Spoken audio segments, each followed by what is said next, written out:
पिछले कुछ वर्षों से पूरी दुनिया का पारा दहक रहा है। अब इसका असर ऐसे दिखने लगा है कि यूरोप और अमेरिका के ठंडे देश भी गर्म होने लगे हैं। अमेरिका के कई इलाकों में सालों साल की गर्मी का रिकॉर्ड टूट गया है। उधर सऊदी अरेबिया के मक्का में तो गर्मी से इतना बुरा हाल है कि सैकड़ों हज यात्रियों की जान चली गई है।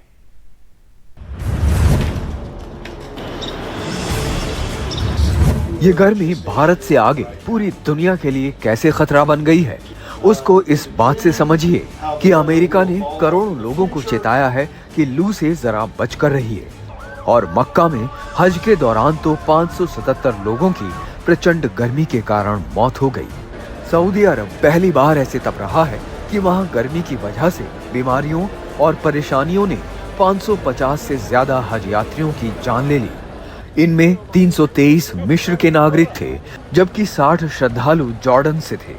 पिछले महीने प्रकाशित सऊदी रिसर्च के अनुसार हज यात्रा जलवायु परिवर्तन से काफी तेजी से प्रभावित हो रही है।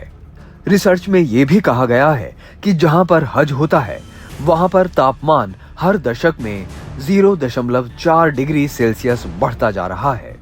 सऊदी राष्ट्रीय मौसम विज्ञान केंद्र के मुताबिक सोमवार को मक्का की ग्रैंड मस्जिद में तापमान 51.8 डिग्री सेल्सियस तक पहुंच गया था।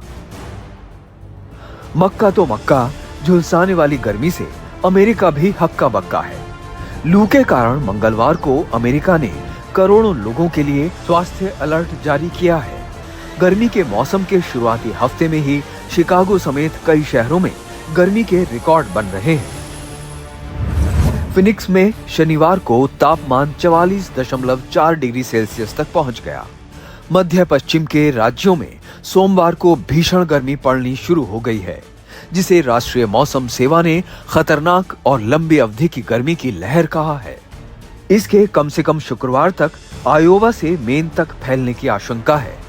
शिकागो ने सोमवार को 36.1 डिग्री सेल्सियस तापमान के साथ 1957 का रिकॉर्ड तोड़ दिया। अमेरिका ने पिछले वर्ष भी 1936 के बाद रिकॉर्ड 2 दिन तक असामान्य गर्म मौसम का सामना किया था। फिनिक्स में पिछले साल 645 लोगों की मौत हो गई थी, जो एक रिकॉर्ड था। यानी जिस तरह ग्लोबल वार्मिंग बढ़ रही है, उससे सिर्फ दक्षिण एशिया या भारत जैसे देश ही नहीं, बल्कि अमेरिका और यूरोप के ठंडे देश भी गर्मी का एहसास ले रहे हैं।